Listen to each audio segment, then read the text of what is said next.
Buenas tardes a todos los presentes el día de hoy y también a los que no se han hecho presentes hoy pero que ya nos han manifestado en las semanas últimas el interés de sumarse al esfuerzo que hoy día estamos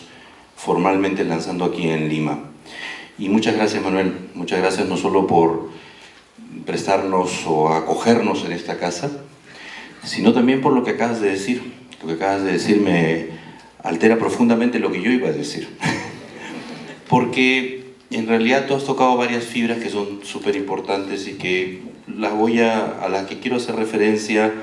a las que voy a hacer referencia, casi en un tono muy personal, en realidad. Cuando Manuel trae a colación una situación vinculada a un evento histórico que sucedió en Cusco, y a partir de ese evento nos lleva a pensar en dos cosas, en temas de la educación y la memoria, y la educación y el complemento de la memoria, que es el olvido de las personas y de sus circunstancias. Cuando nos habla de la educación y el diálogo y la escucha, me recuerda varias cosas. En primer lugar, que nos conocimos en Cusco. Justamente nos conocimos en Cusco en los peores años que pasó el Perú, en el periodo que cubre justamente este museo, en los finales de los años 80, en una circunstancia muy difícil, particularmente difícil además en el sur andino, particularmente dura en esas zonas del país. Y nos conocimos en un evento de historia, en un evento regional de historia que había ido Manuel con Alberto Flores Galindo, que yo no conocía a Manuel, pero a través de Tito nos conocimos entonces. Y creo que eso une, digamos, esto casi personal, une muchas de las cosas que queremos hacer aquí y que justifican o explican, no solo por el hecho de que Manuel sea consejero, sino por el hecho que es director del LUM y estos intereses comunes que podamos reunirnos el día de hoy en este lugar, y es algo de lo cual yo estoy profundamente agradecido y el Consejo está profundamente agradecido. Y eso tiene que ver con esta idea de pensar la educación peruana en un término de una proyección histórica de largo plazo. Ese pensar de la educación peruana en una proyección histórica de largo plazo puede hacerse de muchas maneras. Una manera de hacerse en un escritorio, o hacerla entre los que nos vemos siempre y hablamos siempre de estos temas y supuestamente, aunque siempre lo dudo y más que lo dudo, tengo la certeza de que no es así, aparentemente tenemos las cosas claras y podríamos decir cómo se hacen las cosas. Porque eso, hacerlo de esa manera, corre el riesgo, no colonial, porque ya no estamos en el mundo colonial, pero corre el riesgo de reproducir lo que Manuel estaba mencionando en esa anécdota sobre el evento histórico cusqueño, que es como un relato, una aspiración perfectamente legítima o no, no estamos discutiendo la legitimidad de la aspiración, termina en realidad siendo la única y termina ahogando otras voces. Da lo mismo cuál sea esa voz, pero no hay una sola voz en el tema educativo, por la voz de las personas. Si entendemos que la educación es un derecho humano fundamental, es un tema de todas las personas, es un tema de todas las voces, es un tema de, digamos, construcción de una sociedad de respeto a esos derechos, de valoración de esos derechos, de aseguramiento de esos derechos. Y eso pasa, en primer lugar, por entendernos y escucharnos todos, cosa que, digamos, no ha caracterizado mucho ni caracteriza mucho de la historia reciente del país y menos de la coyuntura. En ese sentido, el proyecto educativo nacional en realidad lo que busca es ser un proyecto del país, no de los especialistas en educación, no de los profesores, no de los que creen A, B o C, sino un proyecto que acoja una expresión de intereses, visiones, perspectivas, expectativas distintas de todo el país. Y eso solo hay una forma de lograrlo, que es aprendiendo a escucharnos todos. El trabajo de construcción del proyecto educativo nacional ha tenido hasta ahora una primera fase donde el Consejo ha estado convocando un conjunto de gente, tanto en Lima como fuera del país, para tener conversaciones pequeñas, para ir viendo por dónde puede armarse.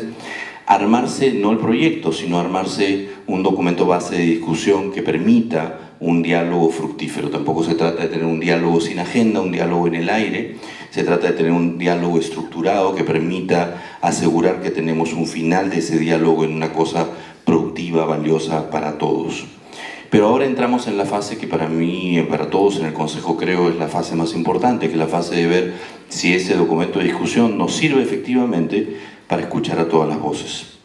Y en ese sentido, una de las cosas fundamentales que consideramos en el Consejo hacer es que la creación de estos grupos impulsores, no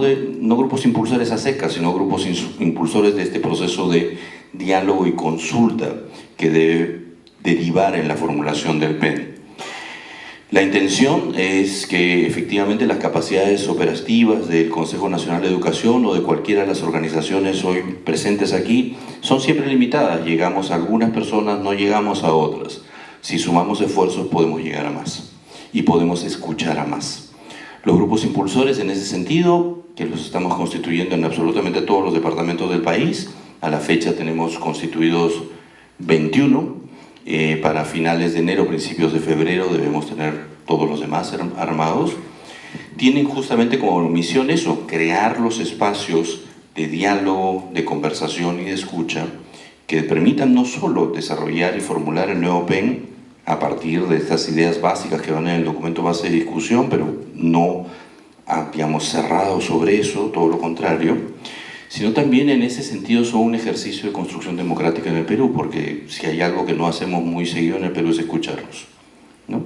Este no es un grupo para sentarnos a pelear entre nosotros acerca de yo quiero ir por acá, yo quiero ir por allá, yo quiero ir por el otro lado. Este es un grupo en el cual lo que queremos es, primero, escuchar las otras voces, las personas que no están aquí.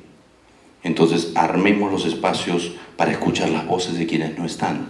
Las voces nuestras, no, más o menos las conocemos. Tratemos de abrir espacios y crear espacios, sumando esfuerzos, trabajando juntos para escuchar otras voces. Y en ese escuchar otras voces notar que no todo tiene por qué ser confrontación, que no todo tiene por qué ser conflicto, que hay espacios en los cuales, en primer lugar, vamos a lograr acuerdos, vamos a crear consensos, van a hacer cosas sobre las cuales, bien, todos podemos empujar en la misma dirección, y también que en los espacios en los cuales haya discrepancia, ¿cuál sería el problema? La vida democrática no es solo sobre el consenso, es también sobre el disenso. Y el disenso es muy valioso porque es lo que nos permite, en nuestras diferencias, aprender unos de otros. Nadie aprende encerrado sobre sí mismo, repitiéndose las mismas cosas que uno piensa todo el tiempo. Uno aprende escuchando, abriéndose a otras perspectivas, a otras posturas, a otras formas de hacer las cosas. Y eso es lo que queremos hacer acá.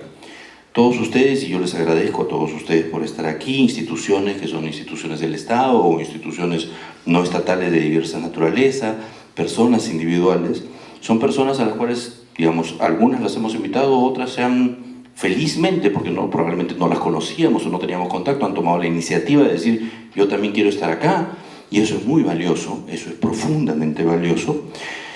Justamente, digamos,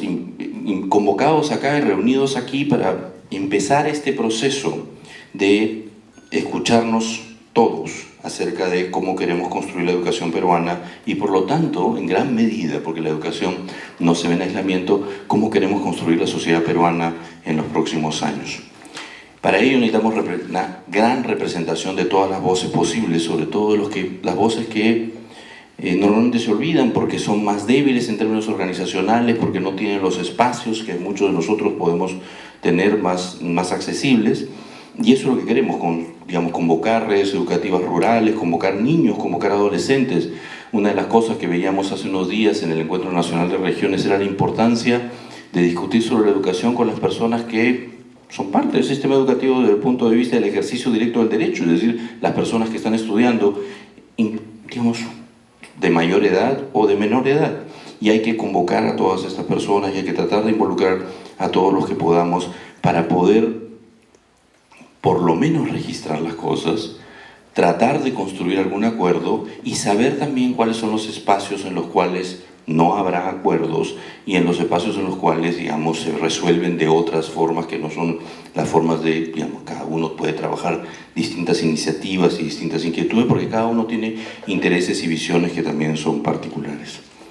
Como dije entonces, lo que nos interesa, es sumar estudiantes, padres de familia, docentes, directores, funcionarios del sector, funcionarios que no son del sector, gente de la actividad privada, gente de la educación superior también, porque a veces hablamos de educación y pensamos que todo es la escuela, gente de diversos sectores, organismos autónomos, gobiernos regionales, gobiernos locales, organizaciones civiles de distinta naturaleza, expertos, etcétera, la cooperación internacional también, sumar todas esas voces y ver cómo entonces como país aprendemos que estamos hechos de todas esas voces y entonces construimos algún mínimo nivel de acuerdo y identificamos y mapeamos los rumbos que queremos darle a la educación. Entonces ese es el propósito de los grupos impulsores. Los grupos impulsores son los grupos que nos van a permitir a nosotros como país, y a nosotros tenemos la tarea más operativa de hacerlo como Consejo Nacional de Educación, llegar a la mayor cantidad de personas del país para escuchar, no para convencerlas de nada, no para persuadirlas de nada, no para hacer proselitismo de lo que yo creo, lo que tú crees, lo que el otro cree, no para agarrarnos a discutir aquí sobre yo quiero que va por allá, sino para escuchar y todos juntos aprender. Porque a fin de cuentas de eso se trata la educación, de aprender. Y entonces este es un viaje que estamos iniciando y que esperamos desarrollar a lo largo de todo el 2019. Es un viaje en el cual todos vamos a aprender a conocernos, vamos a aprender a convivir, vamos a aprender a entendernos, vamos a aprender a valorar las cosas que cada uno de nosotros piensa y aprender cada uno del otro, y construir un poco este imaginario que podríamos hacer que represente de la mejor manera la expectativa educativa de los ciudadanos del Perú.